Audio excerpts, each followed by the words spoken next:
Hello, boys and girls. Well, welcome back. It's Wednesday. We're in the middle of the week, and I am back with another video. Today, we actually get an opportunity to read the story, The Giving Tree. Remember, this story is by Shel Silverstein. Before we get into the book, we've already done our picture walk, so we have some idea what this story is a little bit about, right? Let's practice our parts of the book. And remember, I said I was going to give you a couple of new parts today. Our front cover. Who remembers what this is called? That's right, our back cover. What about here? Our spine. Good job. Can you remind me three important things I'm going to find on the front cover? Author's name, and the author writes the book. The author writes the book. Hi-ho, library, oh, the author writes the book. And that's right, the illustrator. The illustrator draws. The illustrator draws. Hi-ho, library, oh, the illustrator draws. So we have the author, the illustrator, and what's that third thing that's really, really important? Absolutely, the title of the book. Good job. When I open up the book, another portion of the or part of the book is the title page. I always tell my scholars it gives me another opportunity to remember what the name of the story is. So you'll see the title again, you'll see the author illustrator, but one new piece of information that you'll see most of the time on the title page is the publishing company. Okay? This one is HarperCollins Publishers. The second new thing that we're going to talk about is the dedication. This one says for Nikki. Sometimes they're a little wordier, but a dedication is the author's opportunity to acknowledge someone that was important to them while they were in their writing process, okay? For them to say, hey, you were important to me while I was trying to complete this project. All right, are we ready to start our story? The Giving Tree.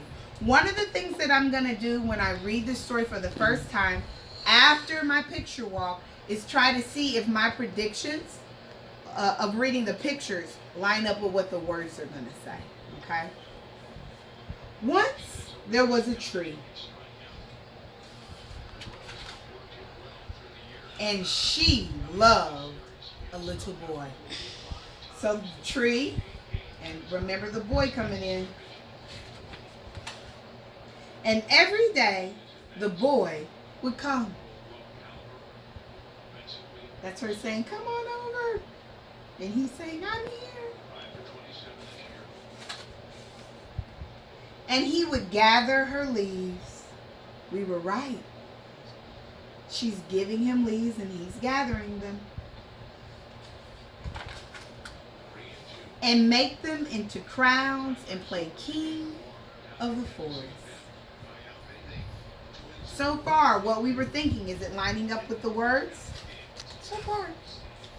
He would climb up her trunk. That matches, he's climbing.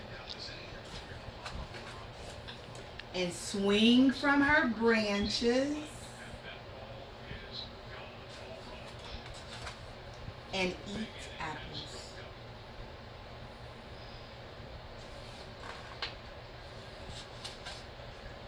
And they would play hide and go seek. We thought that, didn't we? We said it looked like he was hiding because he was stooped down low and the rocks were in front of him. But can you hide from a tree? No way, that tree's much too tall. What I'm noticing is that everything we predicted looking at the pictures is exactly what the words are saying. So a good reader, writer, will know that when they read and write, they can use the clues of the illustrations to help them with the words in the story.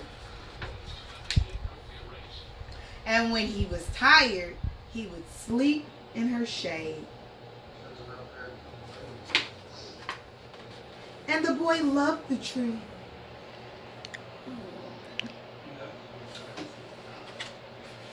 Very much.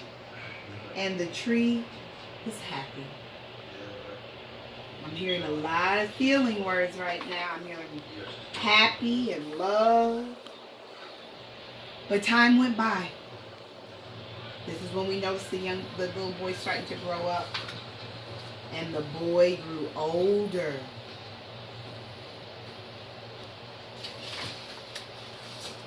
And the tree was often alone.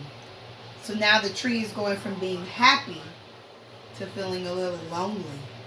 You see how her emotions are changing? That's what happens in good books. Characters change. Then one day the boy came to the tree, and the tree said, "Come, boy, come and climb up my trunk and swing from my branches and eat apples and play in my shade and be happy." "I'm too big to climb and play," said the boy. "I want to buy things and have fun. I want some money. Can you give me some money?" "I'm sorry," said the tree, "but I have no money. I have only leaves and apples. Take my apples, boy, and sell them in the city. Then you will have money and you will be happy." So the boy's needs have changed now. At first he just needed a friend. Now he's finding as he's gotten older that he needs some actual things to be able to live. And so the boy climbed up the tree and gathered her apples and carried them away. And the tree was happy. I bet the tree felt happy because she felt needed again. Remember, the boy left her by herself for a really long time. But the boy stayed away for a long time, and the tree was sad. So she went from being happy to lonely to happy. Now she's sad. And then one day the boy came back, and the tree shook with joy. And she said, "Come, boy, climb up my trunk and swing from my branches and be happy." "I'm too busy to climb trees," said the boy. "I want a house to keep me warm," he said.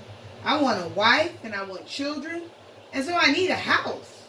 Can you give me a house?" "I have no house," said the tree. "The forest is my house. But you may cut off my branches and build a house. Then you will be happy." So now she's going to give the boy her branches so that he can build a house. I'm worried that the boy only comes and asks things from the tree. He's not giving anything back, is he? And so the boy cut off her branches and carried them away to build his house. Here's her branches. She's giving him branches, and there he goes. But now we know he's going to build a house. We weren't sure before when we did our picture up. And the tree was happy. So she was happy, then lonely, happy when the boy came back, sad when the boy left for a long while again, and then happy when he returned. I'm noticing the tree is only really happy when the boy is around. Did you notice that? But the boy stayed away for a long time. And when he came back, the tree was so happy she could hardly speak. "Come, boy," she whispered. "Come and play." "I'm too old and sad to play," said the boy. "I want a boat that will take me far away from here. Can you give me a boat?" "Cut down my trunk and make a boat," said the tree. "Then you can sail away and be happy." I think that it's interesting here that the tree was really happy, really excited to see the boy. But the boy said he was sad. He didn't want to play. I wonder what made that boy sad. You tell me in the comments on the assignment page. Parents, you're welcome to type in what the kids think. Why do you think the boy was sad? I'll read those comments for Friday's video, okay? And so the boy cut down her trunk and made a boat and sailed away. Now look what's left of the tree. Does the tree have much left to give? The boy's taken almost everything. He took the leaves. Do you remember what he did with the leaves? That's right, he made the crown. And then he took the apples. What did he do with those apples again? That's right. He sold them, didn't he? Yeah, because he wanted money. And what did he take after that? Her branches. Is it okay for me to go back and look? Absolutely. He took her branches. And what did he use the branches for? To build a home. That's right. And now he's back and he's taking her trunk. Well, he's taking everything. And the tree was happy. The tree was happy even though the tree had given up everything.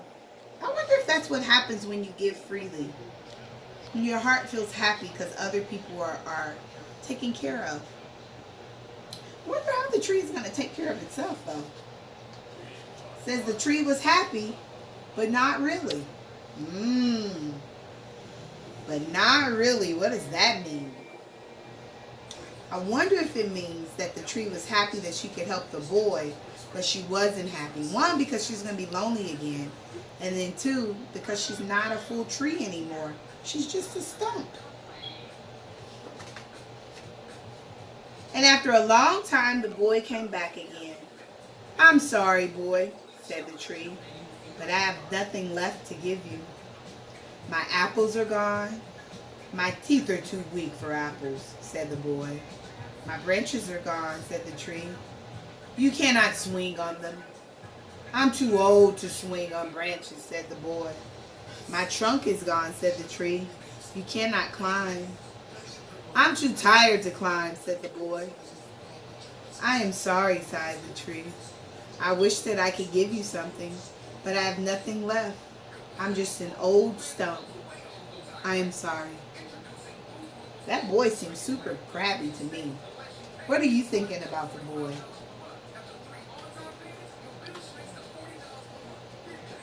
And that poor tree. "I don't worry very much now," said the boy. "Just a quiet place to sit and rest. I'm very tired." He's also very old. "Well," said the tree, straightening herself up as much as she could. "Well, an old stump is good for sitting and resting. Come, boy, sit down. Sit down and rest." And the boy did. Sat there and rested. And you know what? The tree was happy. I wonder what kept making the tree happy over and over again. Even when the tree was giving off all of its parts, she still found a way to have some happiness. What do you think, guys? I think it's interesting that the relationship between the boy is what made the tree happy. The boy was only happy when he could get something from the tree, but he always came back for more, right? I wonder what the lesson is in that story. Maybe it's that happiness can be found in friendships and experiences and relationships, right? Not necessarily in things always. Well, I'll see you guys next time. I'll be looking for your comments. And we will share those in the video on Friday if I get enough of them in. And we'll wrap up our first story, The Giving Tree. Until then, see you guys later.